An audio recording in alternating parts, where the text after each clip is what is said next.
What is something that has always been important to you?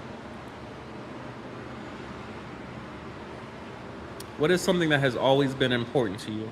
I would say my time and options. Time and options.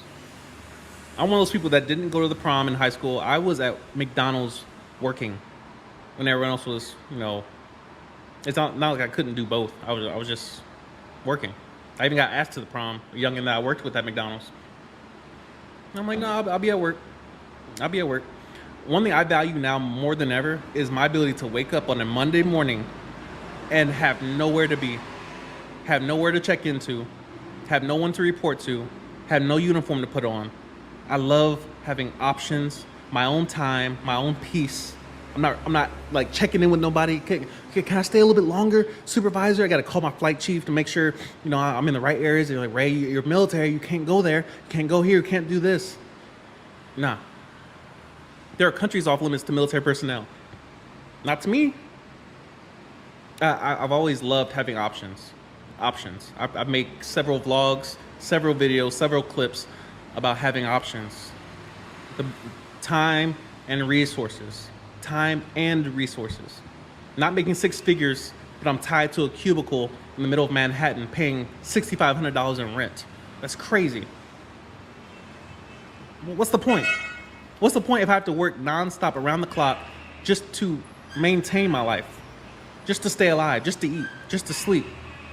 Even in Florida, crazy expensive when I'm living. I have this view right here, this view in Florida,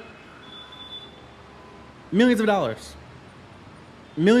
to own, thousands of dollars per month just to see the ocean. I have no obstructed view of the ocean.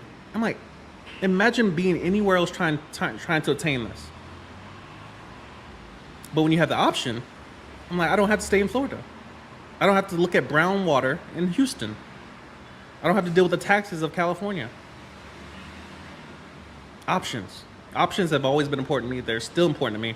Now, there is a paradox of choice where you have too many options, and I've dealt with that just as I've talked about that at length in terms of being bored and like, I wish I could do this, but that was because of my own doing.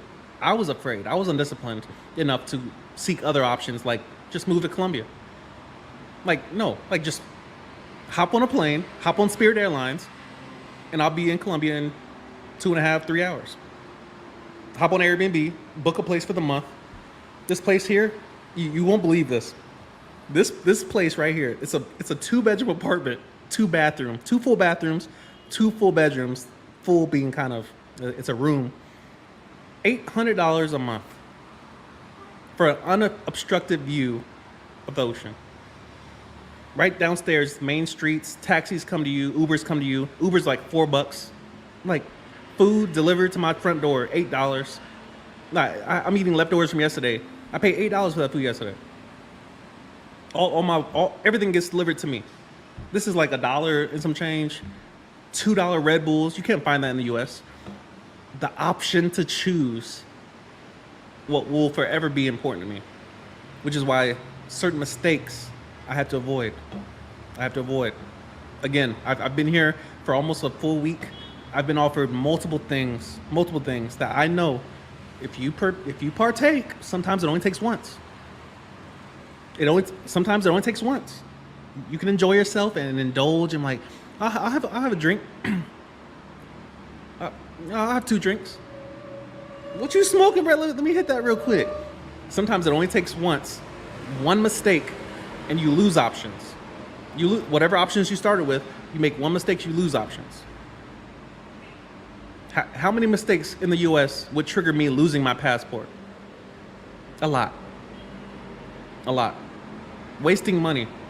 I've made that mistake my entire life. You lose options.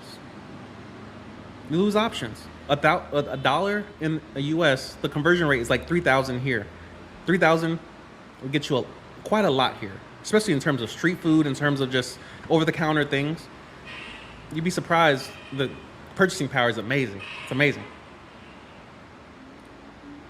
Livid asks, so you haven't succumbed to any of the many temptations of Colombia? Not yet. Not yet. I'm not gonna sit here and preach to y'all and don't do this and watch out for this and watch it. I am a very imperfect human being. I'm very imperfect. And by God's grace and mercy, He's kept me even this long. Even this long, because it's not for the lack of offerings. I've been offered multiple damsels in distress that will come to my front doorstep for a very small fee. It's legal here. Prostitution is legal here. It's legal here.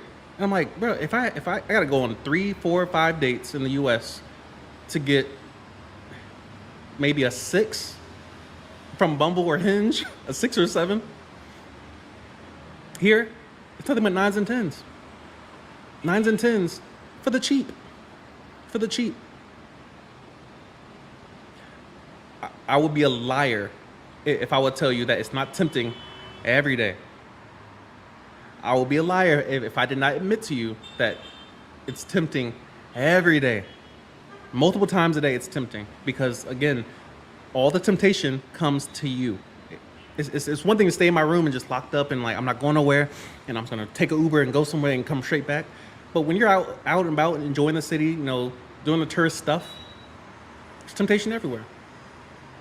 Temptation everywhere. But again, you have to have boundaries. You have to have at least the willingness to struggle. I'm not just gonna give into it. I'm gonna struggle a little bit or a lot. I'm gonna struggle. That's the point. Delay it long enough. Be incentivized in other areas. I'm like, well, you know, if I could just avoid STDs, how to avoid STDs? Probably avoid the ladies who have thousands of bodies, most likely. Thousands. Most likely thousands of bodies. You probably should avoid that. Avoid putting your person on that person. There are plenty of Americans. Again, the German lady that I've been spending time with. Yeah, I ain't paying for nothing. For what? For what? For what? So yeah, there are many temptations here. Again, I got offered cocaine the other day at a bar, and again, it's so normal here, where it's like, yo, you know, I got it, bro. Like, you hear me, bro. I got you. I'm like, I'm good, bro. I'm good. I'm gonna enjoy my little Red Bull. I'm gonna study some wisdom. I'm gonna re-listen to my videos. I'm gonna study other wisdom. You know, Dr. Mike Murdoch, Dr. Miles Monroe. I'm gonna listen to my mentors and say, I need to set goals. I need to set goals. And my goals tell me what I can and cannot participate in. And again, it's not like it's just once I say it, then I just do it, and it's 100%. I'm never gonna, be weak. I'm never gonna give in. I'm never gonna fall. I'm not saying that. I'm saying if I have control, if I have time to plan, if I have my mental faculties in place, if I have enough, word in me, if I'm talking to God more often than I'm talking to other people, I have a higher probability of resisting. And that's really the whole point, is to try. It's to try. No one is going to live a sinless life like Jesus did. That's why he got crucified instead of us. That's why he got tortured all night long and beat and buried and crucified, because we were incapable of living sinless lives. And he knew that. That's why God sent his son. And so it's our job to simply accept his gift of salvation, seeing that he died for us, he lived a sinless life, and he paid the price for us because of our sinfulness. And now it's my job to struggle with sin. Not to give into it, but to struggle with sin. I have many thoughts that are, by definition, sin. Many thoughts. Sometimes I gotta just close my window and stop looking. There's certain streets I know, just take a different street. Just try and take a different street. Delay it. Procrastinate. I'll do it tomorrow. I'll do this foolishness tomorrow. I'll get into the nonsense tomorrow. Just procrastinate. It works. We procrastinate with things we know we need to do. How about those things that we know we shouldn't do? Let's try procrastinating with those things as well. There are benefits.